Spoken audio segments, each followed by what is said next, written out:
Hello ପିଲାମାନେ କେମିତି ଅଛ? ଆଶା କରୁଛି ସମସ୍ତେ ଭଲରେ ଥିବ। ଏ ଭିଡ଼ିଓ ମାଧ୍ୟମରେ ମୁଁ ଗଣିତର ହୋମୱାର୍କ ଦେବା ପାଇଁ ଚାହୁଁଛି। ଦେଖ, ପ୍ରଥମ ହୋମୱାର୍କ ରହିବ ତମର ପ୍ରଥମ ଅଧ୍ୟାୟର ସରଳ ସହ ସମୀକରଣର ପୃଷ୍ଠା ନମ୍ବର 7ରେ ଥିବା ବା ପେଜ ନମ୍ବର 7ରେ ଥିବା ସାରଣୀଟିକୁ କ'ଣ କରିବ, ଭଲ ଭାବରେ ମନେ ରଖିବ। ଠିକ ଅଛି। ତାପରେ ଆସିଲା ତମର 2 ନମ୍ବରରେ ରହିଲା ସରଳ ସହ ସମୀକରଣ ର ଅଧ୍ୟାୟ ଅନୁଶୀଳନୀ 1A 1B ର ସମସ୍ତ ପ୍ରଶ୍ନ ଉତ୍ତର ଖାତାରେ କରିଥିବ। ଓକେ। ତାପରେ ତୃତୀୟରେ ଆସିଲା ତମର 2 ଗୋଟି ପ୍ରଶ୍ନ ଦେଇଛି। ଏ 2 ଗୋଟି ପ୍ରଶ୍ନର ସମାଧାନ କରି ଖାତାରେ ଲେଖିଥିବ। ତାପରେ ଆସିଲା ଚତୁର୍ଥରେ ବୃତ୍ତ ଅଧ୍ୟାୟର ପ୍ରଥମ 3ଟି ସୂତ୍ର, ମାନେ କୋଡ଼ା ଉପାଦ୍ୟ 7, ଉପାଦ୍ୟ 8, ଉପାଦ୍ୟ 9। ବୃତ୍ତ ଅଧ୍ୟାୟର ତୁମର ପ୍ରଥମ 3ଟି ଉପାଦ୍ୟ କିଏ? ତୁମ ଆସିଲା ଉପାଦ୍ୟ 7 ଗୋଟେ ଆସିବ। ଓକେ।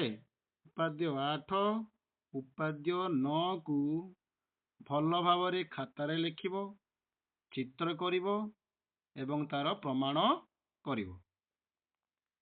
ଠିକ ଅଛି। ନବମ ଶ୍ରେଣୀରେ ଥିବା ତ୍ରିକୋଣମିତିର ସମସ୍ତ ସୂତ୍ର କୁ ଖାତାରେ ଲେଖି ଅଭ୍ୟାସ କରିବ। ଓକେ।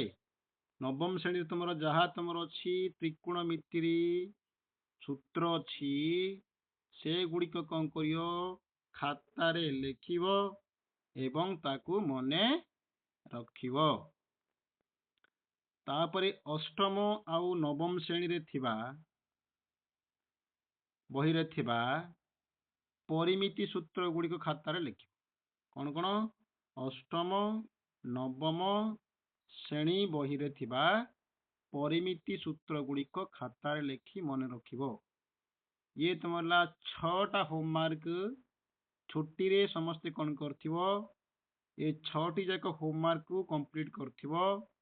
ମୁଁ ଛୁଟି ଖୋଲିଲେ କ'ଣ କରିବି, ତମର ଖାତା ଚେକ୍ କରିବି।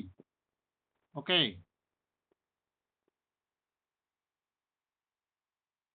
ନେକ୍ସଟ ଦେଖ, ତମର 2 ଗୋଟି ପ୍ରକଳ୍ପ ଦେଇଛି। ପ୍ରକଳ୍ପରେ କ'ଣ ପିଲେ, ତମର ଗ୍ରାଫ ଖାତାରେ 5ଟା ଲେଖଚିତ୍ର ଅଙ୍କନ କରିକି କ'ଣ କରିବ, ତାର ସମାଧାନ କରିବ। ଦ୍ୱିତୀୟ ପ୍ରକଳ୍ପ କ'ଣ, ତୁମ ଖାତାରେ 2ଟି ଭିନ୍ନ ଭିନ୍ନ ବୃତ୍ତ ଅଙ୍କନ କରି ସେମାନଙ୍କର ପରିଧି ଏବଂ କ୍ଷେତ୍ରଫଳ ନିର୍ଣ୍ଣୟ କର ଦେଇଛି।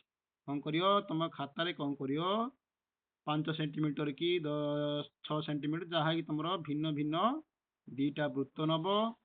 ତାର କ'ଣ କରିବ, କ୍ଷେତ୍ରଫଳ ଏବଂ ପରିଧି ନିର୍ଣ୍ଣୟ କରିବ। ଓକେ। ଇଏ ଥିଲା ତମର ଖରା ଛୁଟିର ହୋମୱାର୍କ।